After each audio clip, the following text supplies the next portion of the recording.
Virus novel corona saat ini sudah menyebar ke berbagai negara. Bisa dinilai lambat dalam mengetes Kasus positif Yang 13.220 sudah 1,5 juta tenaga kerja yang terdampak krisis COVID-19. Udah dengar sangat lelah. Indonesia didera bencana wabah. Kita akan operasi seksual pada pasien hamil dengan PDP. Mereka bekerja tanpa lelah. Semua bersatu, melawan, menciptakan harapan. Ini adalah kamar operasi Sito. Bahwa ini bukan akhir dunia. Pengecekan PCR alhamdulillah 2 kalinya negatif. Perjuangan akan terus dilakukan hingga kehidupan dapat kembali berjalan.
Januari 2020.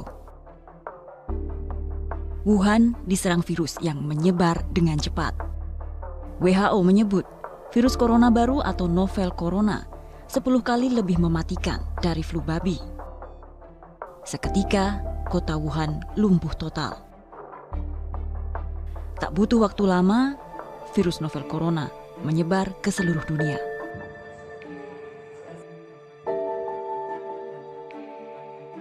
Hingga ke Indonesia.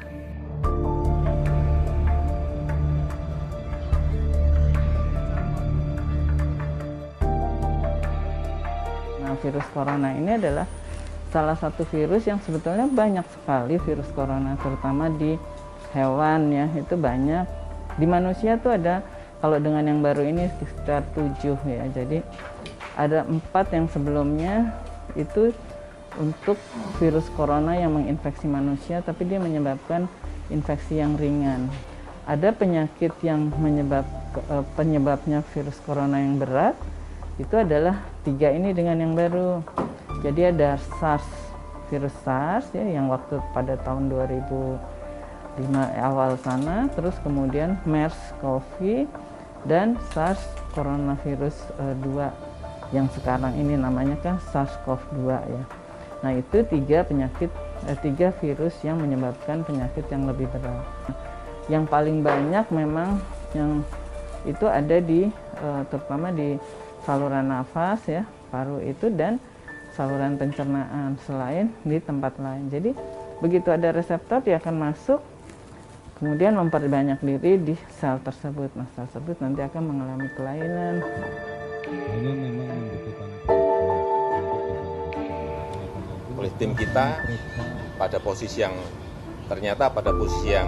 sakit dicek, dan tadi pagi saya mendapatkan laporan dari Pak Menteri Kesehatan bahwa ibu ini dan putrinya positif corona. Kasus pertama terkonfirmasi.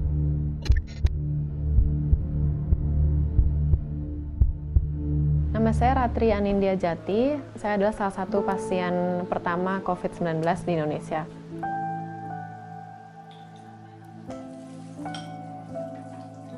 Jadi awal merasa sakit itu pada tanggal 16 Februari, itu kebetulan 3 hari setelah saya sampai di Jakarta dari Eropa, saya merasakan badan tuh tiba-tiba letih sekali.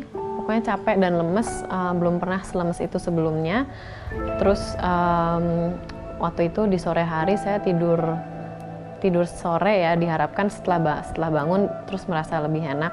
Tapi ternyata malah badan merasa kayak mau meriang, kayak mau panas gitu. Nah, waktu itu dicek cuman ada sedikit radang tenggorokan, lalu dikasih obat. Terus kami pulang ke rumah ini, ke Depok.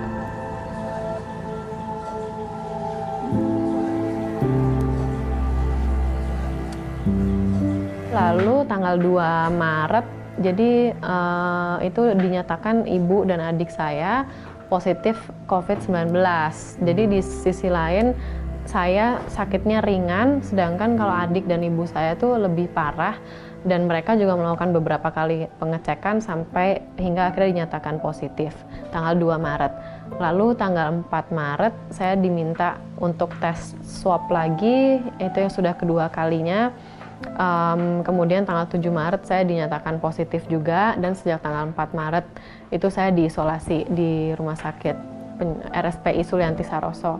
Orang yang dengan positif yang sudah diketahui pasti masuk rumah sakit, pasti harus kita isolasi. Orang yang pernah kontak dekat dengan dia, inilah yang harus kita cari, karena ini akan menjadi potensi untuk jadi penularan orang lain manakala tidak segera kita lakukan isolasi pada yang bersangkutan. Jadi saya dikeluarkan dari rumah sakit Sulianti Saroso itu di tanggal 13 Maret, dan kebetulan waktu itu dinyatakan sudah negatifnya bersamaan sama Sita. Jadi kami berdua dirilis bersamaan tanggal 13 Maret, kemudian ibu tanggal 16 Maret. Terima kasih semuanya. Saya singkat saja, saya mau menyampaikan bahwa saya bersyukur sekali diisolasi di rumah sakit penyakit infeksi Sulianti Saroso, karena baik dokter, suster, pekerja lab, dan cleaning service sangat membantu kami, dan mereka 24 jam siap mendampingi kami. Di waktu kita dinyatakan negatif dan sudah boleh pulang, ya tentunya kita berdua senang, tapi juga sedih juga dan khawatir, kenapa kok keadaan ibu tuh gimana, kok belum boleh pulang bersama gitu. Tapi ternyata memang dijelaskan kepada dokter di tanggal 16 Maret itu waktu kita menjemput ibu bahwa memang kondisi paru-paru ibu waktu itu lebih lambat penyembuhannya, dan dokter ternyata sempat khawatir tapi tidak ingin memperlihatkan karena nafas ibu ada yang sedikit belum rata, tapi kemudian 3 hari kemudian sudah oke. Panik menjadi reaksi warga Jakarta.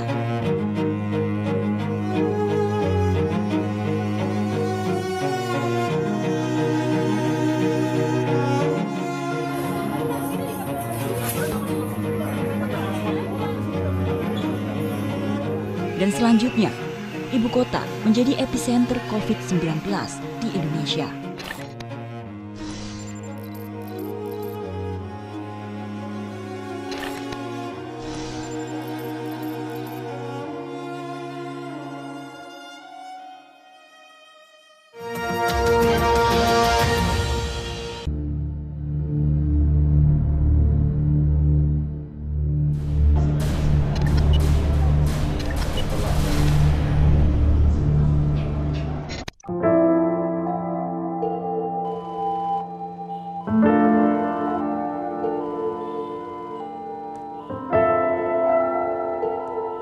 Pada awal Maret, kami menyiapkan ruangan dengan kapasitas 24 tempat tidur.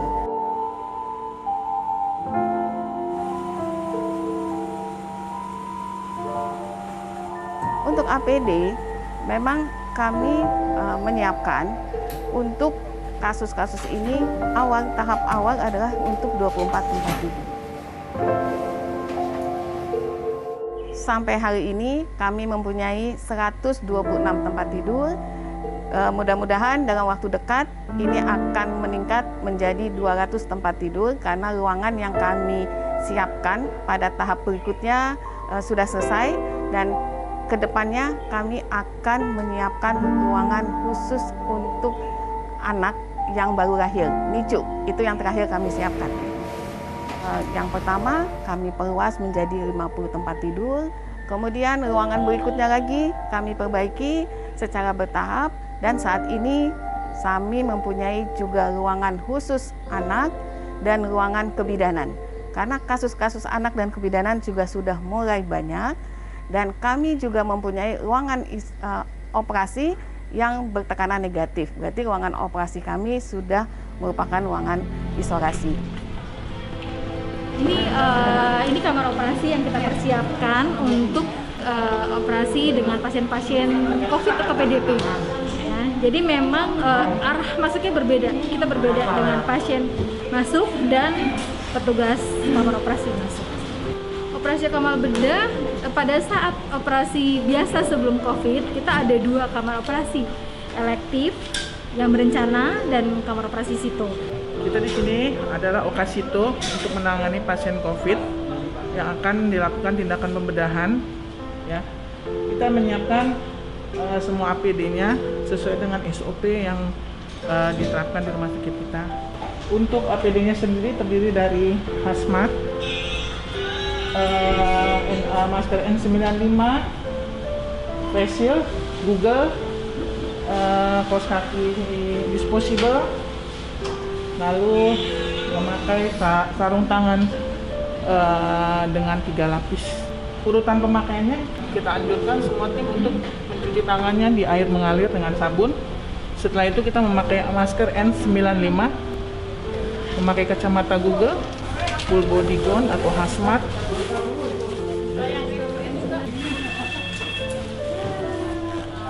memakai sarung kaki yang single use. Kemudian kita mencuci tangan lagi dengan hand rub. Kemudian kita memakai sarung tangan bedah yang diselipkan di bawah lengan gaun. Lalu tim siap untuk masuk ke dalam kamar operasi. Hari ini kita akan operasi seksual pada pasien hamil dengan PDP. Memulai operasi, mari kita berdoa menurut agama dan kepercayaan masing-masing. Berdoa dimulai.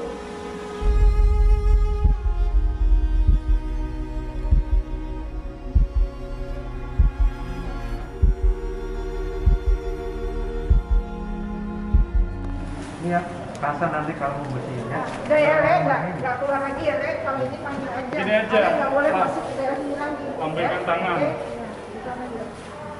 Masih udah masuk belum? Belum. Udah, Amri masih bisa masuk sampai situ, Amri.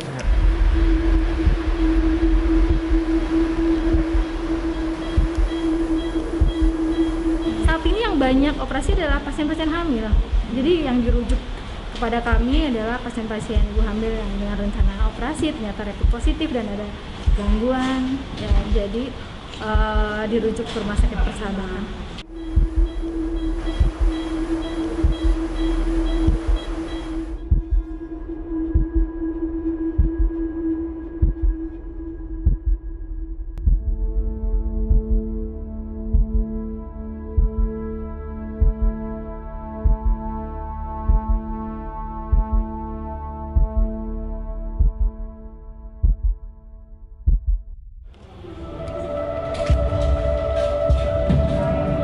Saya Kartika, saya di sini sebagai Wakil Kepala Instalasi Bedah Sentral di Rumah Sakit Persahabatan. Berawal dari maraknya COVID-19, teman-teman dari Instalasi Bedah Sentral kebetulan operasi untuk yang elektif kan ditiadakan sementara. Jadi berawal dari itu kita berinisiatif bagaimana kalau kita bikin facial biar bisa bagi-bagi buat teman-teman kita yang merawat pasien di ruangan. Itu awalnya. Jadi kita inisiatif, kita beli, awalnya sih yuk kumpulin dana, ya taruhlah di kotak gitu berapapun yang akhirnya terkumpul, terus kita bisa beli busahnya, beli lemnya, beli selotipnya. Akhirnya awalnya sih untuk teman-teman kita aja di Okas, atau nanti ada operasi yang sito.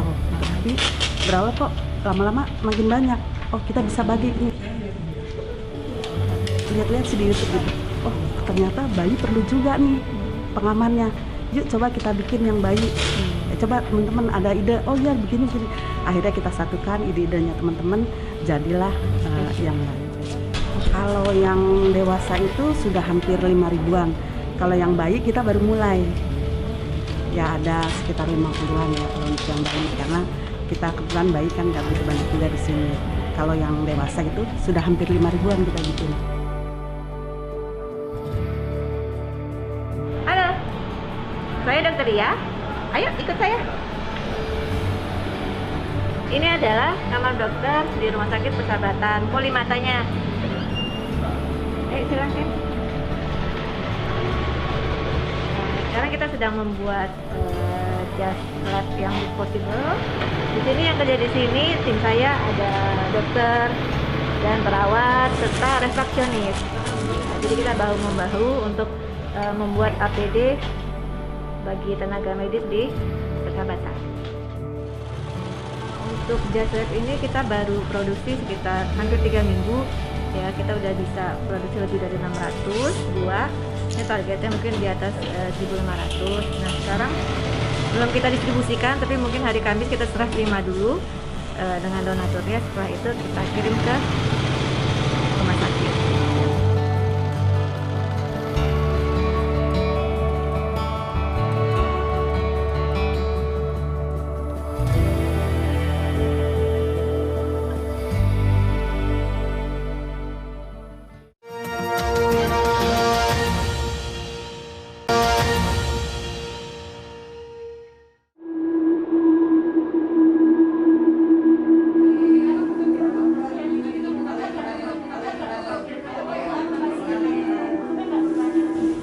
Saya Selvi, perawat melati bawah ruang isolasi COVID-19 di Rumah Sakit Persahabatan.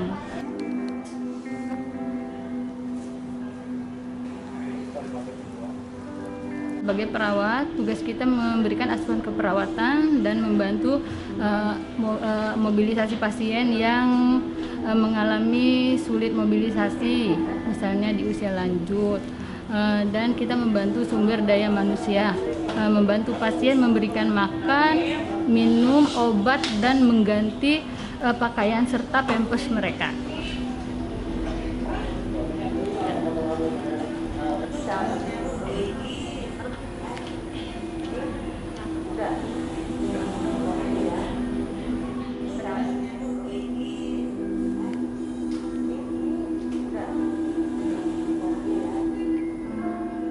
Saya bekerja di ruang isolasi COVID dari tanggal 26 Maret 2020 sampai detik ini. Kalau sehari 3 jam sampai 4 jam. Untuk stigma di luar, dalam keluarga saya mendapat support yang sangat bagus dari suami, orang tua, dan anak, insya Allah. Tapi kalau untuk di lingkungan sekitar, yang namanya manusia atau orang awam, mereka sedikit ada yang mengerti dan ada yang tidak mengerti. Dijauhi wajar.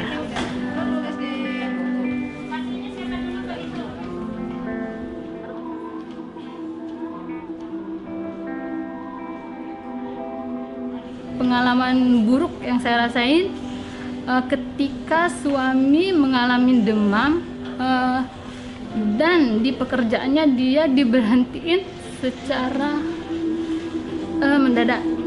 Padahal demamnya cuma 1 hari dan itu pun besoknya dia udah kembali bekerja, dan dari kantornya dia disuruh istirahat sampai hari Senin. Hari Senin masuk lagi, pas makan siang kembali pulang ke rumah, pas masuk lagi sudah tidak boleh masuk lagi dari kantornya.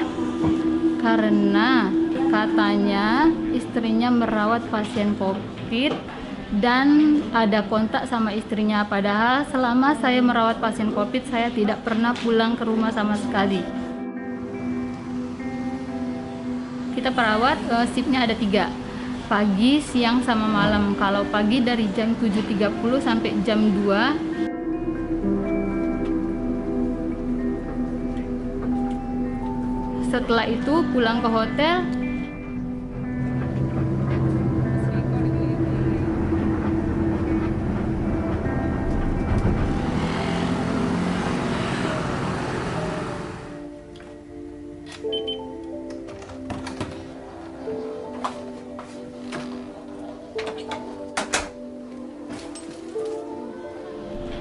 Ya, kita seperti biasa melakukan aktivitas seperti biasa, berdoa dan sebagainya.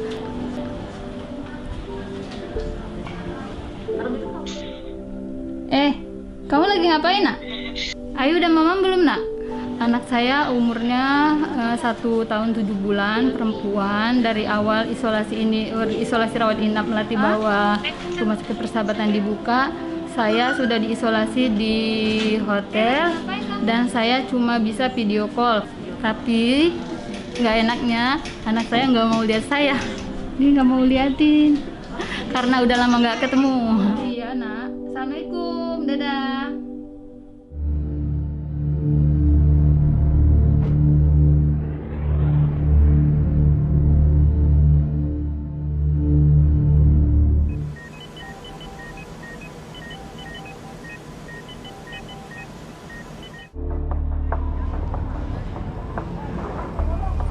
Kami mulai merawat pasien corona di Bekasi itu mulai tanggal 17 Maret ya. Pasien pertama yang kami rawat adalah penduduk Kota Bekasi bekerja di Jakarta.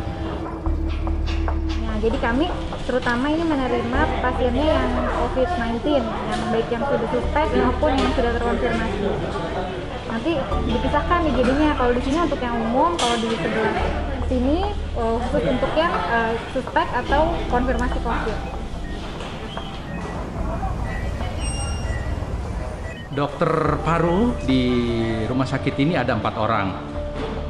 Saya sendiri, Dokter Antoni, Dokter Taufik, Dokter Anggarjito, dan satu lagi teman kami, Dokter Rahma, dan dia berhalangan karena juga lagi sakit ya. Sehingga yang total bekerja hanya 3 orang. Dokter Taufik itu melayani pasien non-COVID. Ini adalah ruangan poliklinik pelayanan paru. Biasanya kita menyebut poliparu saja. Ruangan ini adalah penanganan pasien-pasien yang berpenyakit paru semua. Apakah itu asma, tuberkulosis paru, apa itu penyakit obstruksi saluran napas kronik, termasuk orang-orang yang belum terduga apakah ini penyakit COVID apa tidak. Nah, di sini juga bisa difilter penyakit COVID itu.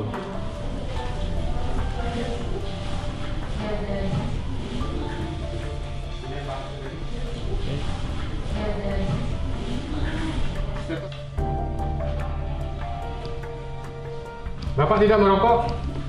Enggak, yang merokok ya. Keluhan Bapak nggak bisa kontrol, ya. Oke. Karena kita punya satu bahan atau belangko untuk menfilter penderita apakah kita curiga ke arah COVID. Ada satu belangko yang kita sebut dengannya biasa namanya formulir penyelidikan epidemiologi suspek COVID. Ya, mulai dari alamat, kemudian keluhannya apakah ada dia riwayat demam, batuk, pilek, ya, nyeri tenggorokan, sesak napas, menggigil, dan status keadaan penyakitnya, apakah dia seorang perempuan hamil atau penderita diabetes, atau dia penderita sakit jantung, penyakit ginjal, ada di sini semua. Apakah dia penderita juga tumor. Nanti dari sini, dari belangko ini kita juga bisa menyimpulkan apakah seorang yang datang ke poliklinik ini kita duga kuat dia COVID apa non-COVID. Seandainya dia COVID, kita periksa lengkap alat pemeriksaan penunjang, ronsen, laboratorium, dan sementara kita periksa cek rapid test dan atau PCR. Kalau jelas ini PCR-nya positif, kita konfirm COVID, itu langsung kita rawat di ruang isolasi.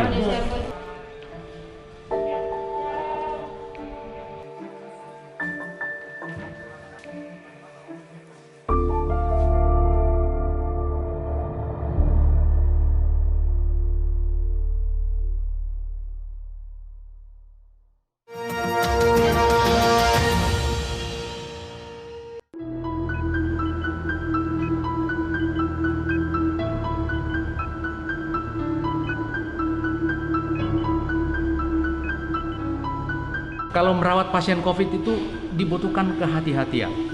Hati-hati, oleh karena kita harus memakai APD selengkap mungkin supaya dokter yang merawat jangan tertular. Tidak hanya dokter, tetapi garda depan kami adalah perawat. yang 8 jam ada di dalam ruangan isolasi gitu. Dan suatu kebanggaan bagi kami kalau kita merawat pasien dan bisa sembuh. Itulah kebanggaan yang luar biasa gitu ya. Dan itu harapan kita bagaimana supaya pasien yang dirawat bisa sembuh dan bisa beraktivitas kembali. Semoga apa yang kita harapkan semua tercapai, kita dalam lindungan Allah Subhanahu wa taala. Amin. Ya, satu lantai itu kan 20 tempat tidur. Jadi kali 3 ya rata-rata ya kami merawat pasien 60, bisa 40, 50 gitu ya sehari. Gitu. Kalau semua pasien kami rawat tentunya mungkin rumah sakit ini tidak akan muat.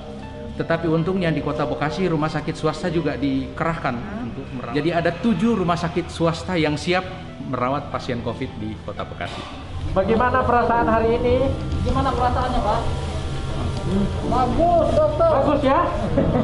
Coba angkat tangan. Pegel. Pegel ya? Ini agak bengkaknya atau apa? Tembusnya ya? Ya.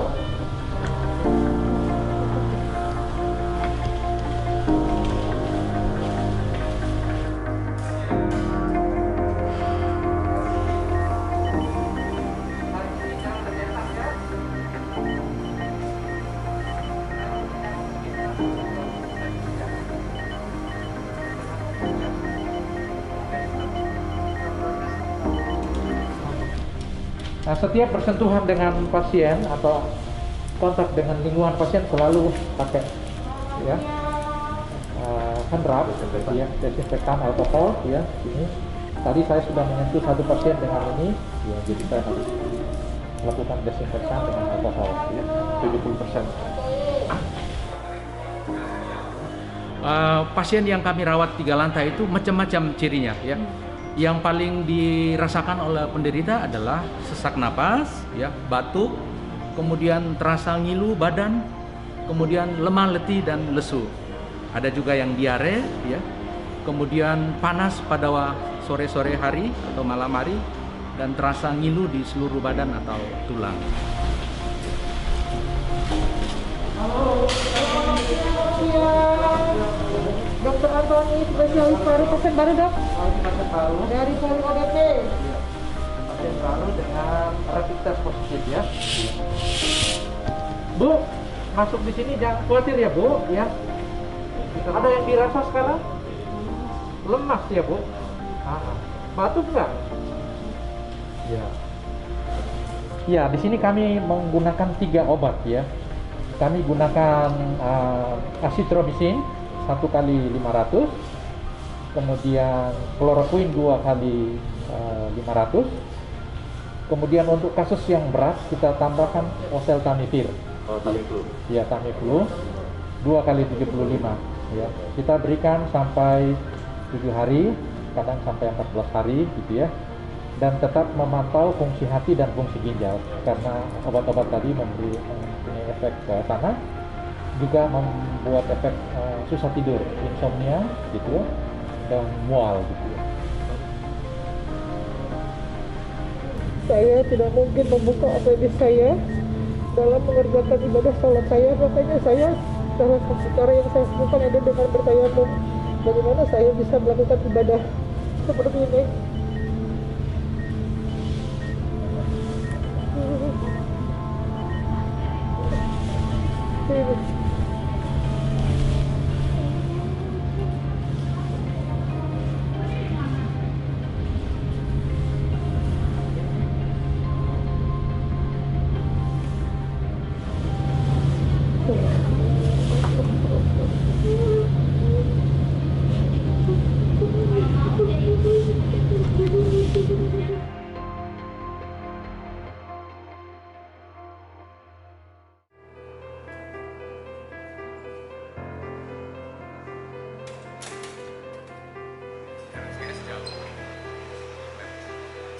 Sebetulnya kami ini labnya bukan lab BSL-2, tapi dengan kondisi yang harus kami mengerjakan sendiri, terpaksalah kami men-setting lab yang sederhana ini menjadi lab untuk pemeriksaan PCR COVID.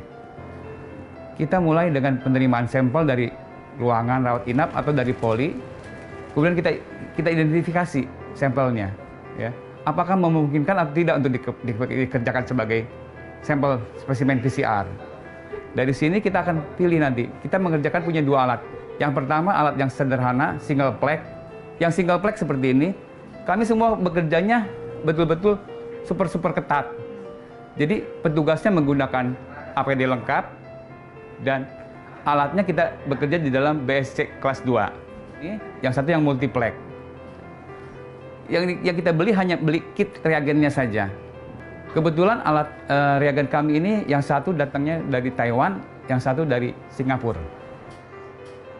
Ini ruang PCR multiplex, alat multiplex di dalam sini.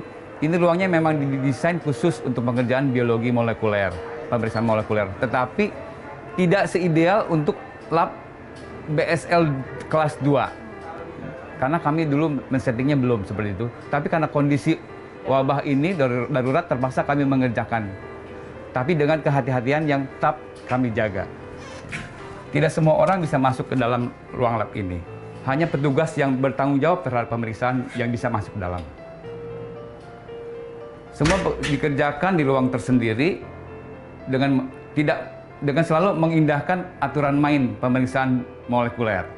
Jadi kami kerjakan tetap di ruang dengan BSC 2, alat otomatis untuk ekstraksinya dan untuk PCR-nya. Ini alat untuk ekstraksi RNA virusnya. Setelah selesai di sini, nanti bahan RNA-nya dilakukan pemeriksaan di ruang selanjutnya menggunakan alat ini. Inilah alat PCR yang kita gunakan. Semua otomatis. Kira-kira pengerjaannya 1,5 jam untuk 96 sampel. Jadi alat ini ada 96 lubang. Kita bisa mengerjakan sekaligus 96 sampel sekali jalan. Tapi bisa 2 kali running sehari. Jadi bisa 2 kali 96. Kalau perlu 3 kali 96. Kebetulan direktur kami sangat menyokong dan ini atas dasar kebutuhan pelayanan. Karena terus terang, sebelum kami punya alat, pelayanannya tersendat. Karena harus menunggu hasil rujukan dari lab rujukan tuh kira-kira 3-1 minggu. Sehingga penanganan pasien menjadi terhambat. Kemudian Pak Wali juga mensupport dengan bantuan dana darurat, kami dapat membeli reagen.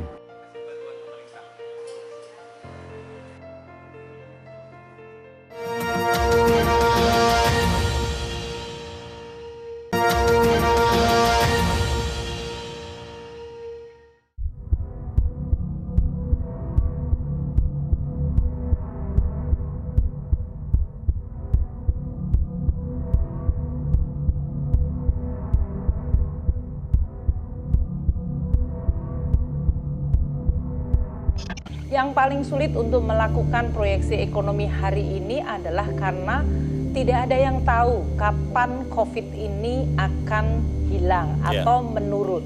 Yang terjadi adalah skenario bahwa kalau dia terkena di suatu negara dan negara itu harus melakukan berbagai tindakan pengamanan seperti dia melakukan lockdown atau dia melakukan dalam hal ini social distancing, maka ekonominya pasti akan merosot tajam.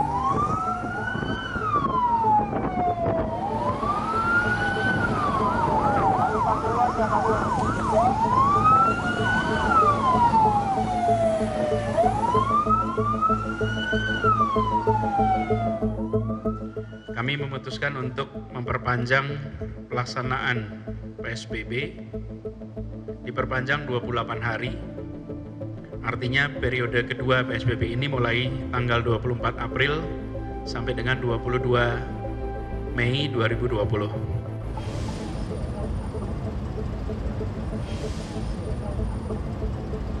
Sebenarnya untuk peraturan jaga jarak yang dianjurkan oleh pemerintah memang agak sulit di Kampung Rawa ini karena penduduknya sangat padat.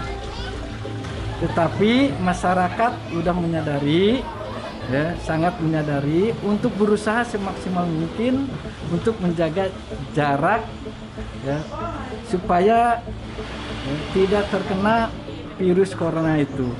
Alhamdulillah setelah ada PSBB dari Pemprov DKI, ya masyarakat sini ikut peraturannya. Jadi sekarang hampir 90% tinggal di rumah. Pekerjaannya kalau di sini wira swasta. Yang wira swasta di sini kebanyakan tempe dan tahu. Ya alhamdulillah ya masih bisa berjalan karena dia jualannya kebanyakan di pasar. Kalau tutup kan dari pemerintah ada peraturannya, kalau untuk sembako atau pangan kan masih bisa terbuka ya, kecuali selain itu ya, untuk menjaga virus corona di setiap RT ya, RW 02 sekarang udah disediakan air untuk mencuci tangan dan sabunnya. Dan setiap gang sekarang udah ditutup gerbangnya untuk menjaga orang luar lewat.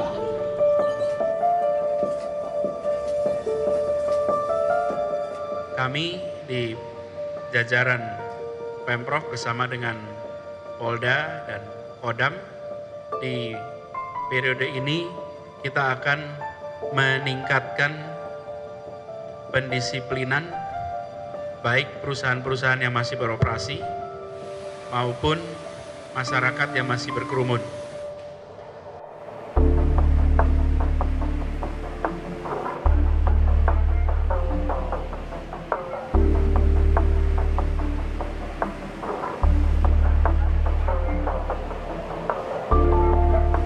Semenjak corona sekarang ini ya emang ordernya emang sepi banget. Biasa kita dapat order 15 trip, ini pengen 3 aja susah banget. Paling dapat order cuma 2 itu paling ongkos 16.000 lah 2 tarif. Kita pulang paling bawa duit 20.000. Cuman ya kita ya mau apa lagi ya, kita dinikmatin, cuman kita suruh di rumah. Kita aja yang keluar nyari duit susah payah apalagi di rumah gitu. Kalau dulu alhamdulillah kita dapat aja 200 ya kan. Ya kita buat di rumah ya ibaratnya 50.000 atau 100.000 buat kita pegangan buat beli bensin apa. Sekarang 20.000 aja kita susah banget. Apalagi ini dari pagi saya dari jam 9 sampai sekarang belum dapat order sama sekali. Ya apa aja kita ambil, ada paket, ada GoFood kita ambil, berhubung ya kita sekarang nggak ada, kayak gini, Gojek pada ngumpul-ngumpul sendiri. Dari jam 11 sampai jam 5 kan mall ini udah tutup. Kita paling ya pindah ke area yang resto yang buka 24 jam. Cuman gitu, sama order juga kita, lagi sepi juga. Nama saya Nuriska Putri. Kebetulan saya anak dari pemilik rumah makan Air Tawa, masakan Padang ini. Jadi untuk penjualan di sini itu biasanya kita kalau sebelum corona ini bisa 200 sampai 300 pembeli biasanya kalau di hari-hari biasa. Nah setelah ada dampak corona ini ya penjualan kita juga menurun gitu loh. Dari pembeli pun juga paling sekitar 100 atau 120, 150 itu paling banyak gitu kan. Dari dampak corona ini juga benar-benar apa ya, menurun banget gitu omset kita kan. Jadi kerasa banget lah ekonominya itu gimana sekarang susahnya gitu. Jadi kalau untuk karyawan ya sebelumnya kita itu ada di sini itu ada 5 karyawan ya kan. Sekarang tuh rusun itu kita pulangin kan karena mereka juga takut kan situasinya kayak gini. Jadi yang dipertahankan sekarang itu mungkin anak-anaknya gitu, anak-anaknya, saudara-saudara dari pemilik rumah makan ini gitu.